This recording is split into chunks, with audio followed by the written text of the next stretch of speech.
Assalamualaikum warahmatullahi wabarakatuh. Seluruh bangsa dan setanah air, jumpa lagi di channel Jagat Lumpitu. Semoga dalam keadaan sehat, kurang satu rahmah barokah, salam Allah curahkan untuk kita semuanya.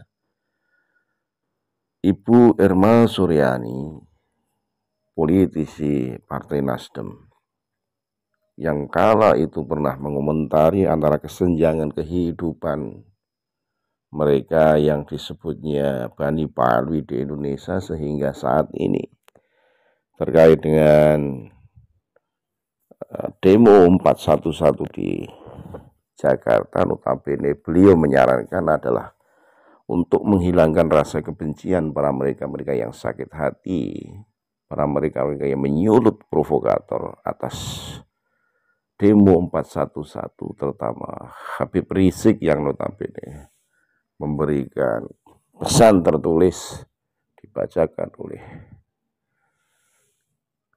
mereka yang bersama-sama ikut demo di 411.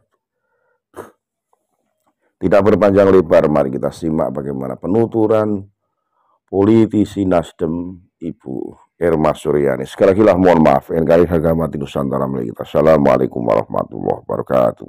Assalamualaikum warahmatullahi wabarakatuh.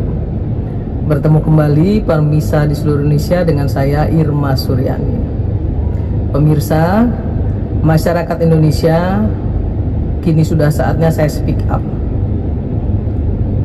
Speak up soal kebencian-kebencian tidak berdasar yang dilakukan oleh oknum-oknum di masyarakat yang seharusnya tidak dilakukan.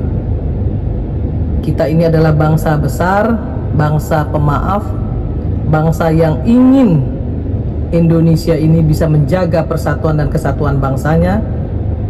Jangan mudah terprovokasi. Saya adalah juru bicara, mantan juru bicara Jokowi Ma'ruf di periode kedua dan relawan Jokowi di periode pertama. Banyak yang tanya kepada saya, Bu Irma dapat apa? Sudah berjuang untuk Jokowi dari kaki kepala ke kaki. Saya dijuluki orang sebagai daihatnya Jokowi sampai hari ini. Pertanyaannya, dapat apa? Saya tidak dapat apa-apa. Tidak dapat apapun, jabatan tidak, uang tidak, fasilitas tidak ada. Saya berjalan di jalan restorasi sebagaimana yang diperintahkan partai saya. Berbuat kebaikan untuk bangsa dan negara itu tidak perlu mengharapkan imbalan. Sakit hati nggak sih?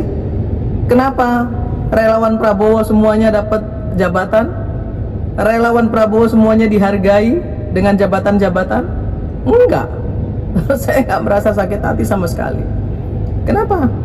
Karena saya pada dasarnya ketika berdiri di depan untuk menjadi juru bicara itu, yang saya pikirkan adalah saya ikut menjaga Indonesia dengan menjadi wakil rakyat, menjadi juru bicara, ikut mewarnai perpolitikan negeri ini untuk menjaga persatuan dan kesatuan bangsa. Berjalan di jalan restorasi yang benar. Tidak mudah. Tidak mudah. Nggak dapat kue, nggak dapat posisi, nggak dapat jabatan. Tapi apakah itu membuat saya sakit hati? Oh no, tidak sama sekali. Karena apa? Karena yang saya kedepankan adalah rasa tanggung jawab moral saya sebagai anak bangsa yang punya hak dan tanggung jawab untuk bisa memberikan bakti saya kepada negara ini, kepada bangsa ini, untuk memperjuangkan cita-cita sang founding father kita, mensejahterakan Indonesia dengan trisakti: berdaulat di bidang politik, berdikari di bidang ekonomi, berkepribadian di bidang budaya. Itu yang saya pelajari dari guru politik saya, yaitu Bapak Eros Jarot dan Bapak Zulfan Lindan. Saya punya guru ketiga yang bernama Surya Paloh yang mengajarkan saya tentang restorasi Indonesia,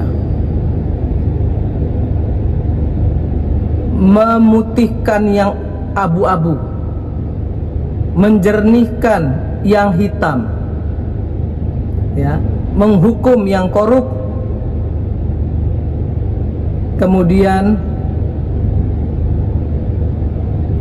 memperbaiki regulasi-regulasi negara ini menjadi regulasi-regulasi yang berpihak kepada masyarakat. Sudah tercapai belum? Belum. Tentu belum. Perjuangan masih panjang. Banyak hal yang membuat kita belum bisa mencapai itu. Begitu juga dengan program-program presiden. Banyak juga program presiden yang belum tercapai. Kenapa? Karena ada program jangka pendek, jangka panjang, jangka menengah, kemudian ada yang multi years, ya. Bukan berarti yang belum tercapai itu kemudian kalian tuduh sebagai menipu rakyat. Oh enggak. Kenapa? Karena namanya program. Program itu bisa dicapai, bisa tidak dicapai atau tidak tercapai. Kenapa? Karena apa? Karena dia bukan program prioritas. Nah, yang dicapai harus wajib dicapai adalah program-program prioritas. Nah, ini yang ingin saya sampaikan kepada pemirsa di seluruh Indonesia, agar rasa benci, ya, agar rasa tidak suka yang selama ini membuat masyarakat dengan masyarakat seolah-olah dihadap-hadapkan, kemudian masyarakat dengan pemerintah seolah-olah diadu oleh oknum-oknum yang tidak bertanggung jawab itu, hentikan. Bangsa ini harus maju terus ke depan. Saya nggak pernah patah. Terlalu banyak yang menjatuhkan saya, terlalu banyak yang menghantam saya, terlalu banyak yang mengecewakan saya. Tetapi saya terus berdiri tegak, terus berjuang, baik untuk keluarga, anak-anak saya, diri saya sendiri, bangsa dan negara saya. Dan saya tidak pernah merasa kecewa dengan semua yang saya alami di dunia ini. Kenapa? Karena itu adalah rezeki dari Allah Subhanahu wa Ta'ala, Tuhan yang Maha Kuasa. Puji Tuhan, sampai hari ini saya masih diberi rezeki oleh Tuhan dan masih diberi hati yang lebar, yang lapang untuk menerima semua, baik yang menggembirakan, menguntungkan maupun yang merugikan, maupun yang mengecewakan saya.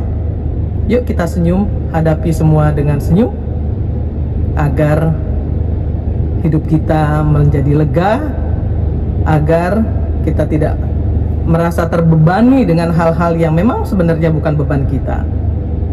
Ya, kita boleh mengontrol pemerintah, menjadikan kontrol sistem yang efektif terhadap pemerintah, tapi kita nggak boleh caci maki, nggak boleh berkata-kata kotor, karena pada dasarnya Indonesia ini adalah bangsa yang bermartabat. Jangan ikut presiden akal sesat yang mulutnya kotor karena otaknya ditaruh di bawah, bukan di atas, ya. Terlalu jauh menaruh otaknya di bawah sehingga yang keluar semua adalah kotoran-kotoran, caci maki, bangsa, tolol, dungu dan lain sebagainya. Tinggalkan itu. Yuk kita ke depan sebagaimana yang diharapkan presiden baru kita, Prabowo Subianto dan Gibran Raka Buming Raka. Beri kesempatan mereka untuk bisa membuktikan apa yang mereka sampaikan kepada kita, dan kita wajib untuk mengawal itu semua. Salam keindonesiaan.